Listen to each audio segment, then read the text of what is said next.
Grazie davvero di cuore di essere qui con È stata eletta con una pioggia di consensi Paola Carrone, la neopresidente di Confindustria Veneto Est. Passaggio di testimone con Leopoldo Destro, approdato ai vertici nazionali di Viale dell'Astronomia.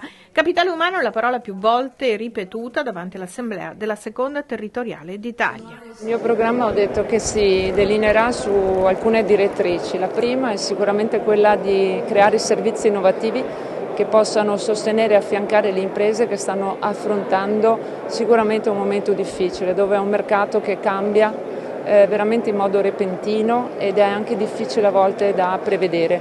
Il secondo è quello di dare forza alla rappresentanza dei territori. Noi ne siamo una dimostrazione. La nostra Confindustria è stata creata sulla base di 4 province, quindi è intraprovinciale.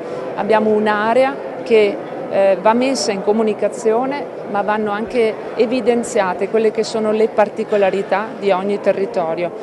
E la terza è quella della forza della rappresentanza. Ecco, noi oggi dobbiamo essere consapevoli che il numero di imprese che rappresentiamo è importante e quindi abbiamo la forza e anche il dovere, secondo me, di metterci, sederci ai tavoli, firmare accordi proprio per creare progetti a favore del territorio e della comunità.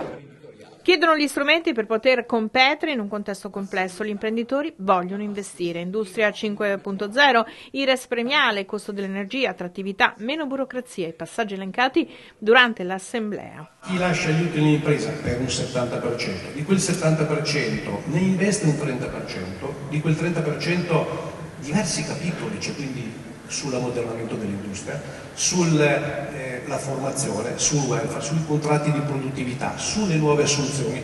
A quel punto dai un IRES, l'IRES premiale diventa da un 5 punti di vantaggio, quindi dal 24 noi abbiamo chiesto che si passi al 19, ma vogliamo essere noi a essere attrattori delle aziende che arrivano dal mondo e soprattutto premiare i nostri imprenditori che sono quelli che tutti i giorni fanno i sacrifici e che devono investire. Lo sviluppo delle imprese passa anche attraverso gli scenari geopolitici internazionali, la crisi in Medio Oriente, la guerra in Ucraina, i dazi annunciati da Trump. Dovremo puntare sempre di più sull'export, questa è una strategia che il governo ha adottato, ci sono mercati molto importanti dove dovremo sviluppare la nostra presenza, penso ai Balcani, ma penso anche all'America Latina, penso agli Stati Uniti dove dovremo confrontarci sui dazi. I segnali li abbiamo dati, taglio del cuneo fiscale è importantissimo e credo che adesso si dovrà discutere anche di alcune altre scelte che mi auguro si possano fare. Il mio partito ha presentato già, Forza Italia ha presentato già alcuni emendamenti, per esempio sul taglio dell'IRES per le imprese che reinvestono gli utili nell'azienda. Poi c'è il tema della burocrazia, c'è il tema del costo dell'energia, il governo si è impegnato fortemente per far ripartire il nucleare di ultima generazione, c'è il tema del costo del denaro, noi stiamo parlando, io magari faccio arrabbiare qualche volta la signora Lagarde, ma dico che la Banca Centrale Europea deve assolutamente avere più coraggio e cominciare anche dal prossimo appuntamento a tagliare dello 0,50.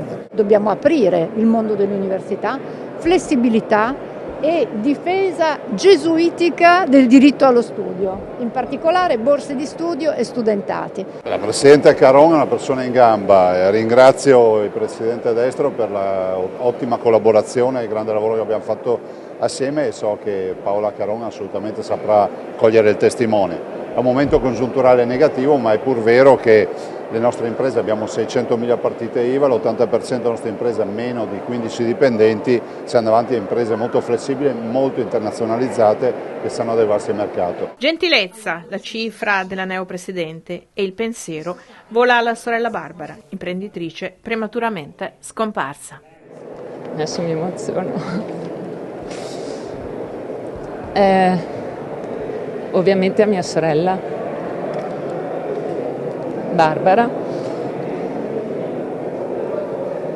che è stata con me oggi.